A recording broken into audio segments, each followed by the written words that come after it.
Charles Darwin. ഈ പേര് കേൾക്കാത്തവരായി ഈ ഭൂഗോളത്ത് തന്നെ ആരും ഉണ്ടാകില്ല. അദ്ദേഹത്തിന്റെ പരിണാമ സിദ്ധാന്തം ഇന്നത്തെ കാലത്ത് പോലും ഒരു കൊടിയ തർക്ക വിഷയമാണ്. അങ്ങനെയെങ്കിൽ 119 വർഷം മുമ്പ് ഡാർവിനും പരിണാമ സിദ്ധാന്തവും നേരിട്ട പ്രതിബന്ധങ്ങൾ ഏത് നിലവാരത്തിലൊക്കെ ആയിരിക്കും എന്ന് നമുക്ക് ഊഹിക്കാവുന്നതല്ലേ ഉള്ളൂ. സത്യത്തിൽ എന്ത് കണ്ടെത്തുവാനാണ് ഡാർവിൻ ശ്രമിച്ചതും വിജയിച്ചതും? അത് ദൈവത്തെ തേടിയുള്ള ഒരു യാത്രയായിരുന്നു എന്ന് പറഞ്ഞാൽ തെറ്റാകുമോ?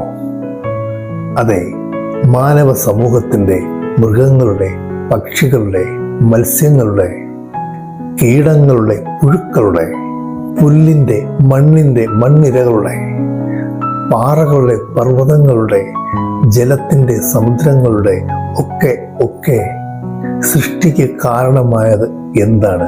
ആ ദൈവത്തെ തേടിയുള്ള ഒരു യാത്രയായിരുന്നില്ലേ ഡാർവിൻ നടത്തിയത്? അദ്ദേഹത്തിന്റെ പരിണാമ സിദ്ധാന്തം പോലെ തന്നെ സ്വന്തം ജീവിതത്തിലും സംഭവിച്ച പരിണാമത്തിന്റെ, അദ്ദേഹം കണ്ടെത്തി ലോകത്തിന് കാഴ്ചവെച്ച ദൈവത്തിന്റെ കഥ, അത് ഞാൻ നിങ്ങൾക്കായി പറഞ്ഞു തരാം.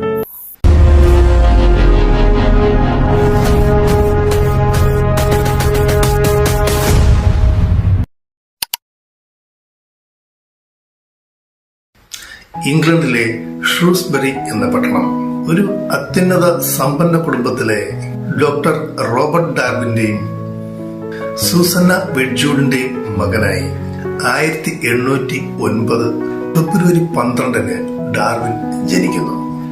ചെറുപ്രായത്തിലെ ഡാർവിന്റെ ഇഷ്ടവിനോദങ്ങൾ പ്രധാനമായും പക്ഷികളുടെ മുട്ടകളും തൂവലുകളും ഒക്കെ ശേഖരിക്കുക, അതിവിചിത്രമായ കല്ലുകൾ ശേഖരിക്കുക, കാട്ടുപൂക്കൾ തേടി അലഞ്ഞു നടക്കുക, ഇങ്ങനെയൊക്കെ പോകുന്നു. സ്കൂളിലെ പഠനം എന്ന് ഓർക്കുമ്പോൾ തന്നെ ഡാർവിന് അത് വിരസമായ ചില ഓർമ്മകൾ മാത്രമാണ്.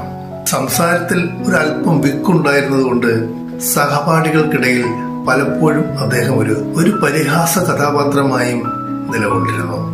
8ാമത്തെ വയസ്സിൽ മാതാവ് ഡാർവിനെ വിട്ട് ഈ ലോകത്തു നിന്നും യാത്രയാകും. പിതാവിന്റെ ലക്ഷ്യം മകനെ തന്നെ പോലെ ഒരു ഡോക്ടറാക്കണം എന്നായിരുന്നു. എഡിൻബർഗിലെ മെഡിസിൻ സ്കൂളിൽ ചേർത്ത് അതിനുള്ള ശ്രമവും അദ്ദേഹം നടത്തി നോക്കി.